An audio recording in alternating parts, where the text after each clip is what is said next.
Are you paying for assisted living? You might be missing out on a huge tax deduction opportunity. Let's talk about it. People ask all the time, can I write off the expenses of my loved one or myself living in assisted living? And the answer is potentially. Potentially, expenses can be tax deductible, and it's always under certain circumstances, particularly when the care meets the IRS's definition of medical expenses. Now, I'm not a lawyer, nor do I play one on TV, but I will say that with my 10 years of experience in this industry and what I've seen, under the IRS rules, you can deduct qualified medical expenses that exceed 7.5% of your adjusted gross income in the year, your AGI. This applies if the medical expenses are primarily for medical care rather than personal or household care. There's a differentiation. The IRS allows those deductions for medical expenses that are necessary for the treatment of specific medical conditions. Now, it's a little verbose, so let's break it down. These can include things like medical care, prescription drugs, and certain long term care services, which can be part of the cost of living in an assisted living facility, but kind of they lump it all in together, the living and the care. If the primary reason for living in an assisted living is medical care, then that cost can be deducted. For example, if medical services provided at the facility, like nursing care, assistance with daily activities, bathing, grooming, dressing, all those different things, and other health related services, those are included. But room and board, it is kind of iffy if it's deductible. It's only deductible if a doctor certifies that the individual needs assistance with daily living due to medical conditions, like they have a chronic illness, disability, or cognitive impairment like Alzheimer's disease.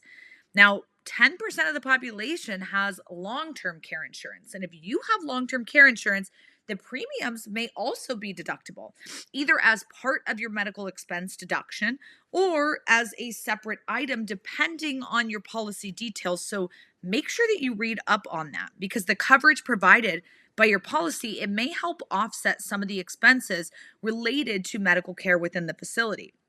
Now, I break down all of the numbers for assisted living, how much it's going to cost you, how to find out how much it costs in this video right here. So check out this video on YouTube. And, remember that assisted living costs to qualify for medical expense deduction, the IRS is going to require that a doctor certifies that the care being provided is primarily for medical purposes rather than for convenience for the family or convenience for the loved one or just personal care. So it's all down to linguistics. The care provided must be medically necessary. If the care also involves personal assistance with tasks and does not address a medical condition, the expenses are not deductible. So you really have to make it clean and clear and maybe even get an itemized bill from the assisted living to say this is what qualifies, this what doesn't. Remember that for 2025, you can only deduct medical expenses that exceed 7.5 right now of your adjusted gross income. So for example, if your AGI is $50,000, you would need to have more than $3,750 in medical expenses before they would be deducted. Assisted living is going to cost a whole lot more than that, so you should be fine. But to claim these deductions, you need to itemize them on a Schedule A of your Form 1040. And if you claim the standard deduction instead of itemizing, you cannot deduct medical expenses. Also, don't forget that in some cases, if you're paying for assisted living for a dependent or relative, maybe a parent or grandparent, you may be able to claim some of those costs as part of your own medical expense deduction. The relative must be claimed as a dependent for tax purposes, and the care must meet the IRS expense requirements, but this could be a way that you can write off that care that you are paying for a loved one. So in summary, assisted living facility expenses, they might be tax deductible if the care is primarily medical in nature, such as assistance with ADLs due to a medical condition. To qualify for the deduction, a doctor's certification is required and only a portion of the cost related to medical care can be deducted. Room and board and personal care services are not usually deductible.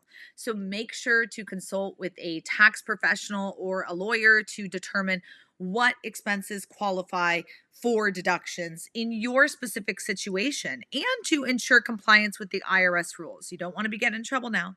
Check out this video next, and I'll see you next time.